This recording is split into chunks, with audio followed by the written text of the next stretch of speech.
के care class पे आपका स्वागत है। यदि आप नए हैं तो हमारे चैनल को ज़रूर सब्सक्राइब करें और अपने दोस्तों के बीच शेयर करें। तो देखिए, अर्थव्यवस्था एवं इसके विकास, अर्थव्यवस्था एवं इसके विकास का इतिहास, 10वीं क्लास के इकोनॉमी अर्थशास्त्र का पहला चैप्टर है। तो देखिए, एक अर्थव्यवस्था कौन कौन से क्षेत्र हो सकते हैं। तो एक अर्थव्यवस्था का वर्गीकरण दो दृष्टियों से किया जाता है। एक किसके आधार पर? स्वामित्व के आधार पर, एक व्यवसाय के आधार पर।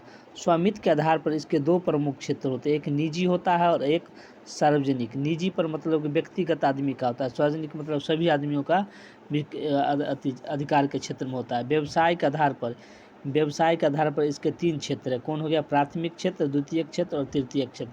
प्राथमिक क्षेत्र में कौन हो जाएगा? खेती। द्वितीयक क्षेत्र में क्या हो जाएगा? उद्योग। और तृतीयक क्षेत्र में सेवा, जैसे पढ़ाना, सेवा, बैंकिंग इत्यादि, ये सब क्या हो गया? तृतीयक क्षेत्र हो गया। अर्थव्यवस्था के विभिन्न प्रकारों की विवेचना कर अर्थव्यवस्था का दो आधार पर वर्गीकृत किया जाता है। विकास के आधार पर, विकास के आधार पर अर्थव्यवस्था दो प्रकार की होता है, विकसित अर्थव्यवस्था और विकासशील अर्थव्यवस्था। स्वामित्व के आधार पर अर्थव्यवस्था तीन प्रकार की होती है, पूंजीवादी अर्थव्यवस्था, समाजवादी और मिश्रित अर्थव्यवस्था। तो देखिए यहाँ पर मिश्रित अर्थव्यवस्था क्या है? मिश्रित अर्थव्यवस्था का मतलब हुआ क्या?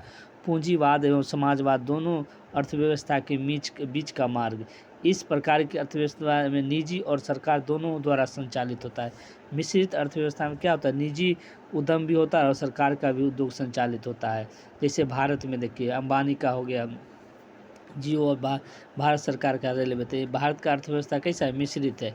इसके अंतर्गत अर्थव्यवस्था के कुछ महत्वपूर्ण क्षेत्र के अधीन होते हैं और शेष निजी उद्यमी के हाथों में दिए जाते हैं।